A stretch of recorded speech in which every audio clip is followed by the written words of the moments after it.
So I've had the question come up recently, what happens if a house underappraises? So you've put an offer on a house, you go through the inspection period, all that stuff, and then you have the house appraised, and it underappraises. So now what?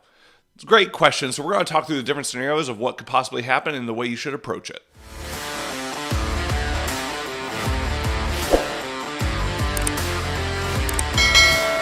What's up, everybody? Mark Cannonre, your local realtor here in the Phoenix area. So we're talking about what happens if you offer on a house and it underappraises. People are like, I don't know what to expect. And I get it. It can be daunting, but we're going to talk through the three different scenarios of what could happen. But let's set the stage first. So setting the stage is, let's say you offered on a house. Let's say you offered $400,000. They accepted that offer. In the home buying process, you then have 10-day inspection period. Now, some people might try to do the appraisal during the inspection period, but a lot of people wait because when you're going through the inspection period, let's say you found something where you're like, man, I got to get out of this. You know, the foundation's messed up or whatever. The roof is collapsing, whatever it is. You don't want to go and pay for the appraisal as well because you're not going to be moving forward. So that's why a lot of people wait to do the appraisal until after the inspection period. So let's say you get through the inspection period, everything's fine. All right, great. So then you have the appraisal. Let's say the appraisal comes in at $390,000. Okay, so $10,000 under what you had offered on the house.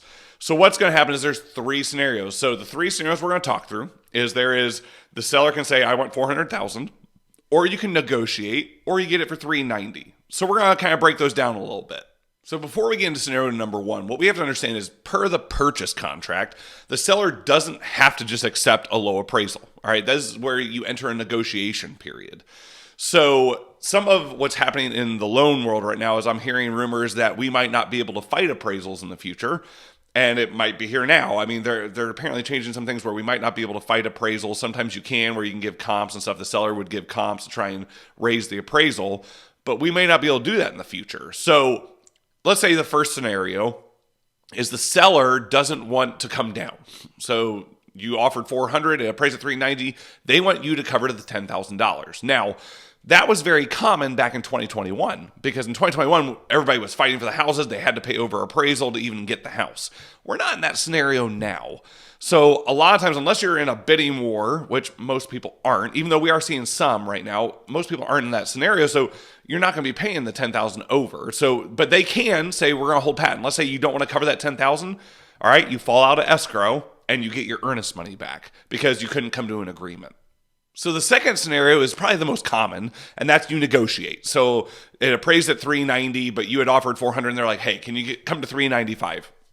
Maybe you don't do that. And you say, you know what? We can do $392,000, $393,000, whatever, and that's where you talk with your realtor. This is why it's important to have a great realtor because they're going to negotiate this for you. Now, if they can negotiate to where it's just the appraisal price, great. And you can do that sometimes, and we'll talk about that here in a second, but it's one of those that sometimes you're going to have to negotiate if you really want the house and they're just not willing to do it for $390,000. Maybe they'll do it for $393,000. That's where you're going to have that little bit of negotiation, and that's where it comes out of pocket because the bank's not covering it. So you have to come, if let's say you did $393,000, you have to come out of pocket $3,000 to make sure that you can cover the difference.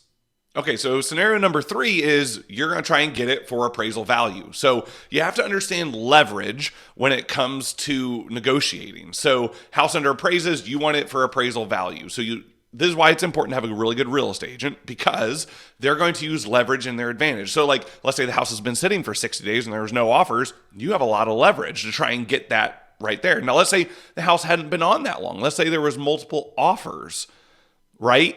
And people say, well, then you don't have as much leverage. True. However, one of the things that I would say to one of the selling agents is, all right, you have to they're going to know that the house underappraised. They're going to know that, and they're going to want similar value. And you got to use negotiation tactics to try and get them to agree to the $390,000.